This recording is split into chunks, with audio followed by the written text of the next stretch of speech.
Es tiempo de tiempo ahora. Es tiempo de historia para la acción. Con René Tuapanta y Brian Tite. Desde el Poche del planeta.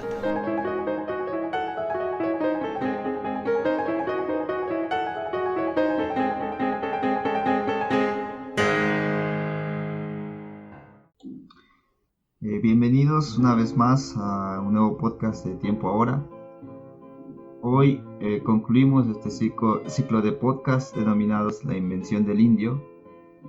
Así que vimos desde el primer programa la transformación del indio como concepto, como sujeto de imaginación, explotación e incluso de posibilidades de liberación. Vimos que el indio no solo ha sido un invento por parte de las autoridades coloniales o los blanco-mestizos en los nacientes estados latinoamericanos en el siglo XIX, o para la ideología estatal del nacionalismo en el siglo XX, sino que también los indios tuvieron un margen de invención de sus posibilidades de liberación basándose en los insumos del opresor, por ejemplo en las rebeliones indígenas del siglo XVIII, especialmente en los Andes. De cara al siglo XXI, la cuestión del indio o del indígena, para modernizar el término, no está para nada resuelta, en especial en aquellos países en los que la población indígena representa un porcentaje significativo de la población total, tales como Bolivia, Ecuador, México, Guatemala o Perú. En esta ocasión he invitado a un gran amigo desde México, Ulises Tamayo, economista y fundador de la plataforma Comunidad de Pensamiento Decolonial. ¿Cómo estás, Ulises? Hola, buenas tardes, muy bien acá, listos para empezar. ¿Qué es lo que pasa en el siglo XX? En el siglo XX, la colonización, se puede decir de facto, empieza a retroceder en el mundo, es decir, en los años especialmente 50 y 60 se empiezan a dar los procesos de descolonización como tales que se llaman pero digamos en una denominación histórica en África, por ejemplo, y en Asia. Y luego de este periodo es justamente cuando surgen diversas reacciones, ¿no? Por ejemplo, una de las reacciones en cuanto al pensamiento sería el pensamiento postcolonial, que básicamente nace desde la India, alrededor de un grupo de historiadores hindús que tratan de pensar la historia desde un punto de vista en el que no se tenga que basar en una historia colonial, lineal, o no trate de que sea contada básicamente con la forma en cómo la contaban desde el punto de vista de la huella colonial, ¿no? Y más bien buscando otros insumos. Y claro, luego de la teoría postcolonial surgen también otro tipo de enfoques relacionados, como la teoría de la subalternidad, que también tiene su asidero ahí y que también van como juntos y también surgen a partir de la historia, ¿no? ¿Qué puedes, digamos tú, qué nos puedes comentar acerca de esto, acerca de la teoría postcolonial? ¿Cuáles son sus logros para ti, sus avances y también sus limitaciones? Bueno, a mí me parece que está plenamente ligado con los eventos históricos que inauguran el siglo XX, ¿no? Las guerras mundiales, ¿no? Donde se enfrentan las principales hegemonías del sistema mundial y sobre todo a finales de la Segunda Guerra Mundial, que es cuando quedan debilitadas, ¿no? Las potencias europeas y surge el nuevo hegemón que van a ser los Estados Unidos, ¿no? Pero en ese tiempo de debilidad y ese tiempo del compromiso de las hegemonías dentro de este conflicto bélico, pues es un momento que se aprovecha, ¿no? por los colonizados para quitarse o para empezar anticoloniales, por ejemplo en el caso de Vietnam, ¿no? Luego el caso de la India, etcétera, etcétera. Entonces viene el movimiento de la descolonización, ¿no? pero es la descolonización de los países que sufrieron la segunda ola de colonización, ¿no? Moderna, ¿no? O sea, pues ya sería la ola de los países noroccidentales, ¿no? Entonces, que incluye desde Holanda, pasando por Francia, Inglaterra. Entonces, ellos se encargaron de ejecutar la segunda ola, ¿no? Y entonces se vienen los procesos de descolonización, pero nos referimos principalmente, cuando hablamos de eso, a esa segunda ola, ¿no? Es interesante notar, ¿no? ¿Quiénes son los sujetos que están articulando esa narrativa, ¿no?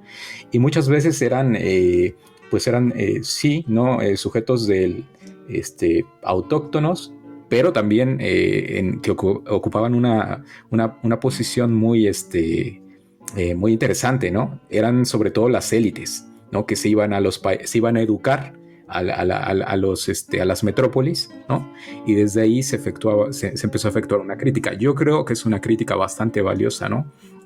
Creo que quizá uno de los libros más importantes ahí va a ser el de Edward Said, ¿no? Orientalismo.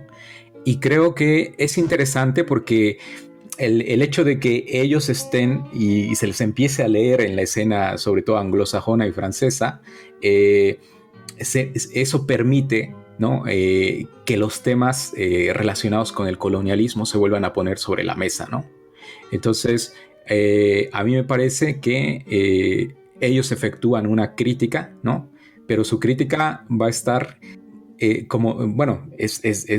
bien sabido, ¿no? Las historias coloniales son también distintas, ¿no?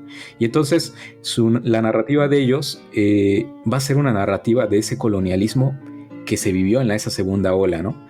Pero que también vamos a compartir con ellos varias cosas, ¿no? O sea, nuestra experiencia colonial desde Latinoamérica también va a compartir varias cosas con ellos, pero no va a ser exactamente la misma, ¿no? Pero me parece que sí hay muchas cosas valiosas, ¿no? Poner el tema sobre la mesa, eso fue algo muy importante. ¿Qué pasa ahora para trasladarnos a Latinoamérica? ¿Cuándo surge el pensamiento decolonial como tal, como ha sido catalogado? ¿Cuáles son sus antecedentes? ¿Cuál es, como digamos, el periodo donde tiene mayor trascendencia? ¿Y qué tiene que ver lo indígena dentro de esto? El concepto de colonial en sí ha sido como el significante que yo diría el significante más efectivo, pero de las últimas décadas, ¿no? Al menos de las últimas dos, pues cobró notoriedad, ¿no? Y bajo ese significante se arropó un conjunto de saberes, de conocimientos, ¿no? De pensamiento, incluso de epistemologías. Pero a lo mejor yo creo que no es como que aparezca, sino que me parece que ha estado siempre ahí, ¿no? Ese pensamiento. Pero en diversos momentos históricos se van a dar las condiciones para que se articule de una determinada forma, ¿no? Por ejemplo, yo creo que el pensamiento, lo que ahora se denomina de colonial, más bien yo diría que es una actitud, ¿no? Es una actitud de pensar, ¿no? Pero que no siempre va a estar articulado de la misma forma y no siempre se va a llamar así, ¿no? Me parece que cobra una notoriedad sin precedentes el ámbito de la economía, porque precisamente ahí es donde se va a empezar a articular, ¿no? Al mismo tiempo que suceden que las potencias hegemónicas del sistema mundial estaban comprometidas con ese conflicto bélico, ¿no? De la Segunda Guerra Mundial, y también se comprometen ahí los complejos industriales, ¿no? Y entonces hay una producción que va destinada hacia el conflicto, ¿no? Armas, etcétera, etcétera, ¿no? Tecnología, etcétera. Y en ese tiempo el complejo industrial pues tiene un exceso de demanda y una baja oferta, ¿no? Entonces es justamente en ese periodo histórico en que Latinoamérica se ve casi obligada por las circunstancias a comenzar sus procesos de industrialización autónomos, ¿no? Y yo digo que surge ahí, ¿no? Surge ahí la posibilidad, o diría yo, es una de las caras aparece ahí una de las caras o una manifestación de la creatividad, ¿no? Y entonces el latinoamericano se ve ahí capaz de articular, ¿no? Ya no solamente de depender de los complejos industriales de las potencias, sino crear el suyo propio y desde ahí producir, ¿no? Pero una producción propia, ¿no? Y entonces me parece que eso se va a reflejar también en el conocimiento sobre la economía, porque va a empezar a aparecer, ¿no? El pensamiento de la CEPAL, ¿no? Raúl Prebisch, ¿no? Y después se va a articular yo diría quizá uno de las contribuciones más grandes que ha hecho Latinoamérica al pensamiento social mundial, la teoría de la dependencia, ¿no? Entonces, yo creo que el pensamiento que se empieza a articular ahí tiene esa intencionalidad de lo que hoy se llama descolonizar, ¿no? Que ese pensamiento que se llama descolonial o decolonial, me parece que no es un paradigma, ¿no? Me parece que es, como bien lo han dicho algunos de los pensadores pues es sobre todo un giro, ¿no? Es un giro. Entonces, no creo que sea un paradigma, sino creo que más bien tiene que ver con la palabra criterio o con la palabra actitud, el problema del locus de enunciación, y yo diría entonces también el problema del locus de teorización, ¿no? O sea, yo estoy teorizando y qué contenidos estoy teorizando, ¿no? Y entonces en la economía, en ese tiempo, lo que surge es precisamente la posibilidad de pensar teoría económica propia, ¿no?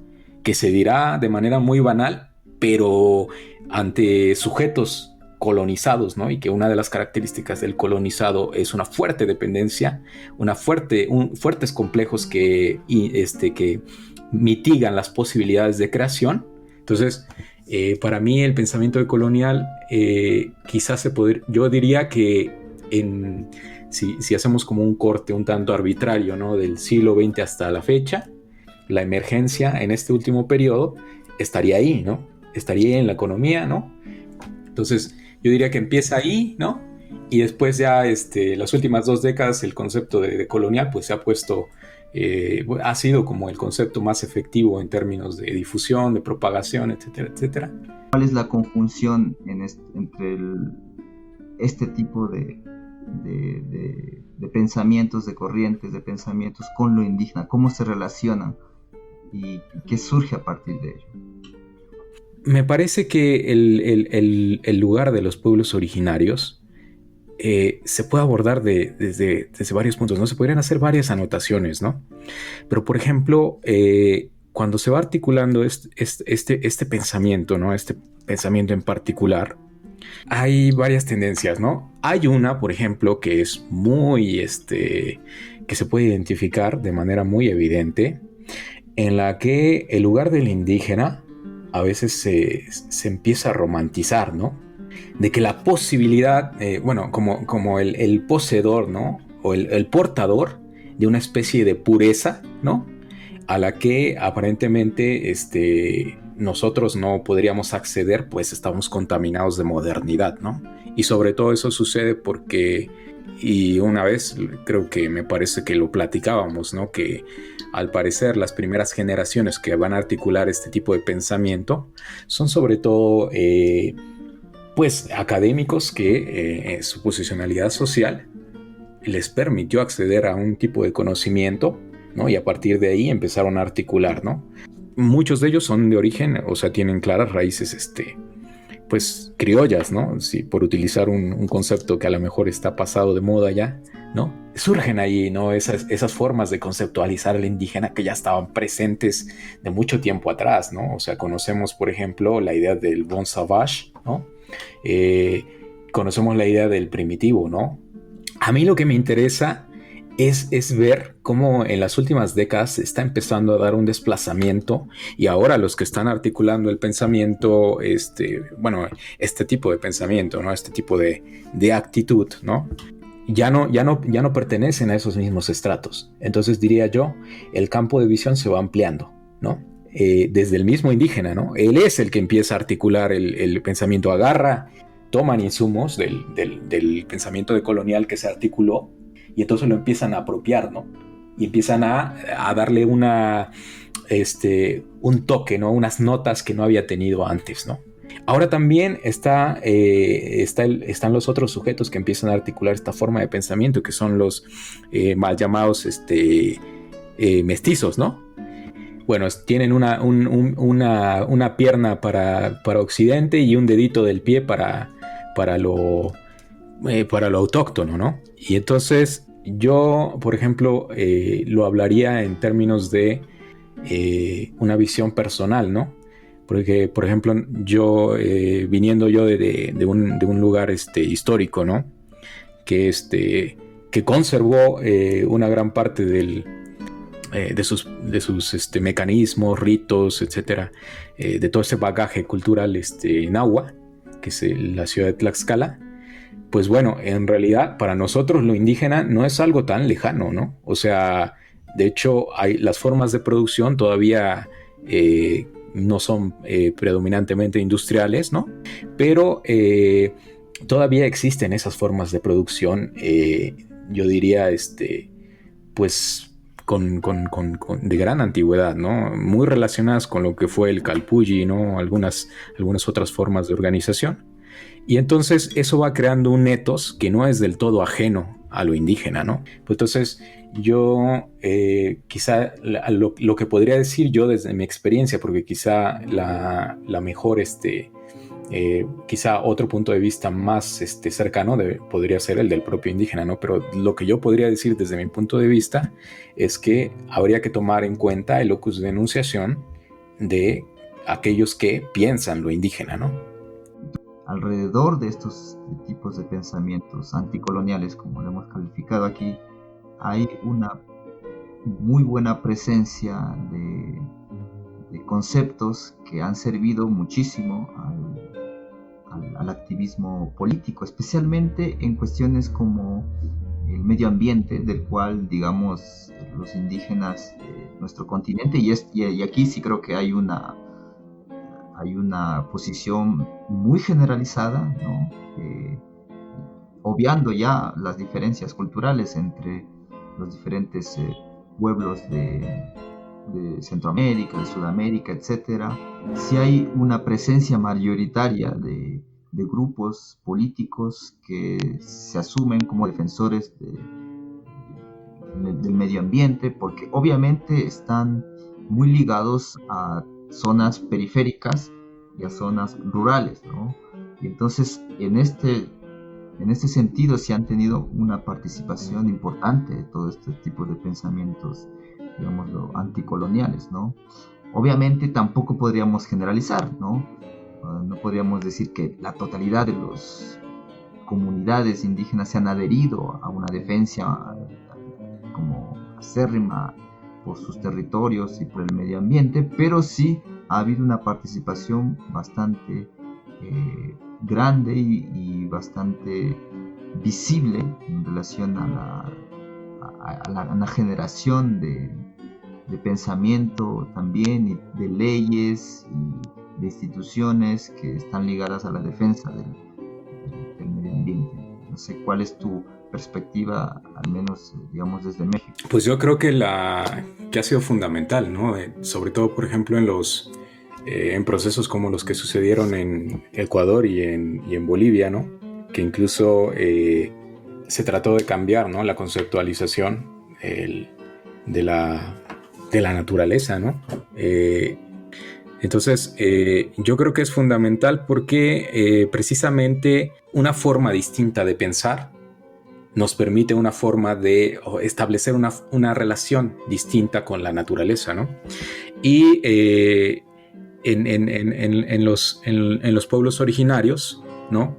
Hay determinadas formas de relacionarse con la naturaleza que yo creo que la función ahí es sobre todo, y para nosotros es repensar ese tipo de relación, ¿no? Y no necesariamente lo veo como sí algunos de mis compañeros, muchos lo ven así, ¿no? Como un nuevo universal que ha aparecido, ¿no? Y entonces de lo que se trata ahora es de utilizar esa forma de relación como un nuevo universal que debe imponerse, ¿no? Yo más bien lo veo como la posibilidad de que nosotros como sociedad podamos repensar nuestra forma de relación con la naturaleza, ¿no? Del otro lado tienes a los sujetos pues más urbanos, ¿no? Que a veces finalmente no se compromete uno con ese tipo de luchas, ¿no? Y eso tiene mucho que ver con la relación que nosotros establecemos con la naturaleza, ¿no? Ahí me parece que es interesante hacer esa crítica, ¿no? Y no solamente hacer esa crítica, ¿no? Sino cómo articulas acciones concretas a partir de esa reconceptualización y recorporalización de la relación con aquello que se denomina naturaleza, ¿no? A lo mejor, ¿cómo podemos nosotros también aprovechar, ¿no? Los insumos, dirías tú, los insumos científicos de la civilización occidental, ¿no? Y instrumentalizar todo ese conocimiento, ¿no? En favor de esa nueva reconceptualización y restablecimiento de la relación del ser humano-naturaleza, ¿no? Me gustaría pensar que hay mucho conocimiento ahí que puede perfectamente compaginarse, ¿no? Claro que tendría que ser un proceso extremadamente cuidadoso, ¿no? Pero a veces yo veo que de repente hay como una especie de negación, ¿no? Del saber acumulado, y claro que tienen también pues yo diría hasta cierto punto hay legitimidad en esa negación, ¿no? Porque ha traído muchos problemas, pero pienso también que no hay que tirar a la basura, ¿no? Y que me parecería que hay una forma de repensar esa relación, ¿no? Y servirnos de ese conocimiento acumulado, ¿no? Y entonces, ¿cómo tú estableces un diálogo, ¿no? Entre este punto, ¿no? Que ha sido como uno de los principales detonadores del ecologismo, ¿no? Y cómo se establece un diálogo con una reconceptualización de la relación con la naturaleza, ¿no? Que ahí es donde los pueblos originarios pues nos llevan, están bastante bien provistos, ¿no? De formas otras de relación. Yo creo que, bueno, el segundo punto también que ha sido muy influyente a partir del pensamiento, de este tipo de pensamiento anticolonial, pero también con una relación estrecha, lo que se ha desarrollado a partir también de las experiencias, especialmente políticas de construcción, pueblos originarios, los pueblos indígenas, ha sido la crítica al sistema político, a la democracia, ¿no? Y claro, tenemos eventos a partir de los 90 muy potentes, digamos, los levantamientos en Ecuador en el 90, no olvidemos también el levantamiento zapatista en el 94 en México, o los procesos también muy potentes y muy fuertes que hubo en Bolivia a partir del 2000. ¿Cuál es el aporte de los pensamientos anticoloniales alrededor de la cuestión política, junto con desde el enfoque indígena? Es una cuestión sobre la conceptualización del poder, ¿no? Entonces, a mí sí me pareció relacionado con la experiencia, ¿no? Incluso con la experiencia de vida personal. Cuando utilizan ese concepto que traen a la mesa los zapatistas, ¿no? De mandar obedeciendo. Pareciera sonar como, no sé, como sencillo, ¿no? Como simple, pero en realidad hay toda una revolución de la práctica política ahí. En esa afirmación hay una revolución de la práctica política, porque durante siglos el pensamiento occidental concibió al poder como dominación. Ese es un punto central, ¿no? Es muy interesante, ¿no? O sea, revisar los textos, ¿no? Y las conceptualizaciones del poder en el pensamiento occidental siempre conciben, ¿no? Y al menos en la mayoría de los textos que yo he revisado, esa afirmación es correcta, ¿no? Ellos conciben el poder como dominación. Y en cambio, a mí, como Tlaxcalteca, ¿no? Y de un pueblo que todavía conserva asambleas, ¿no? Y autoridades de los pueblos, ¿no? Para mí, mi experiencia inmediata siempre fue que el poder podría servir para las dos cosas, ¿no? O sea, para mí, yo desde niño siempre concebí esa dualidad, ¿no? Esa ambigüedad del poder. Eso sí es algo que está bien enraizado, ¿no? Al menos aquí, hablando de mi experiencia limitada, pues sería dentro de los pueblos mesoamericanos, hay una idea del poder como poder ambiguo, ¿sí? Que puede servir para las dos cosas, ¿no? Y es una cuestión que viene a colación para pensar formas distintas de democracia, ¿no? Entonces, quizá ese punto de la ambigüedad del poder me parece que es una contribución del pensamiento autóctono a una reconceptualización de la política, ¿no? Una reconceptualización del poder como ambiguo. Y bueno, creo que finalmente el otro punto que hay una discusión bastante álgida ahora es, por ejemplo, ¿qué de este tipo de conceptos bastante relacionados a la modernidad, como este tipo de conceptos como el feminismo, por ejemplo, o los tipos de diversidades sexuales se abordan desde el punto de vista indígena, pero ya desde un punto de vista contemporáneo? Y creo que aquí ha habido una discusión muy interesante, ¿no? A partir del pensamiento postcolonial, acerca de cuál es la posibilidad, digamos, de un feminismo, por ejemplo, indígena, de un feminismo, por ejemplo, musulmán, etcétera, ¿no? Sí, bueno, ahí quizá no será mucho lo que pudiera agregar, ¿no? Más que sobre todo en el marco de justo de la investigación que estoy haciendo, ¿no? Que hay un concepto, ¿no? Uno de los ejes de esa investigación es el concepto de interseccionalidad, ¿no? Y entonces me parece que es un concepto ahí que de repente te ayuda a pensar la realidad en la complejidad, ¿no? Es decir, que los ejes de las formas de opresión se van el punto en donde se tocan las formas de opresión va a ser el sujeto, ¿no? Y entonces una mujer, ¿no? Precisamente que es tocada o que es atravesada por la opresión patriarcal, pues no va a ser la única forma de opresión a la que va a estar sometida, ¿no? Sino que siendo que el sujeto es el entrecruzamiento de las formas de opresión, ¿no? Bueno, es más que eso, pero entre otras cosas es eso. Ahí también se van a encontrar regímenes o formas de opresión como el racismo, ¿no? Y como el capitalismo también, ¿no? Entonces, a la mujer no europea, no blanca, le va a tocar cargar, ¿no? Con esas otras formas de opresión. Y entonces es precisamente en la mujer no blanca, no europea, no norteamericana, en la que yace la posibilidad de pensar esa lucha, pero de manera más concreta. Y aquí, por concreto, quiero entender más compleja.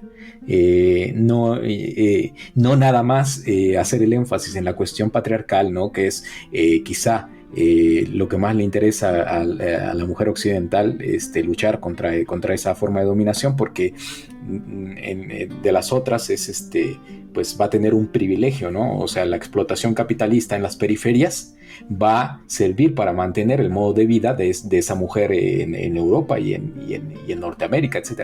Creo que, bueno, para cerrar el programa, creo que deberíamos hablar un poco de cuáles son las perspectivas a futuro, tanto de este tipo de pensamientos anticoloniales como, no sé, un tipo nuevo de pensamiento, ¿no? Creo que, no sé, podemos hablar sobre lo que Husserl planteaba como la transmodernidad. Pues yo creo que el concepto de transmodernidad es central, ¿no? Es un eje y me parece que ese concepto, si bien Dussel le da como el estatus de formalizarlo, ¿no? Que ya la formalización no quiero quitarle méritos a la formalización, porque la formalización de una experiencia histórica es también es algo genial, ¿no? Entonces, pero yo creo que esta idea también ya estaba desde antes, ¿no? Yo, por ejemplo, nada más por dar un ejemplo, ¿no? En un texto de Martí, esa idea está clarísima, ¿no?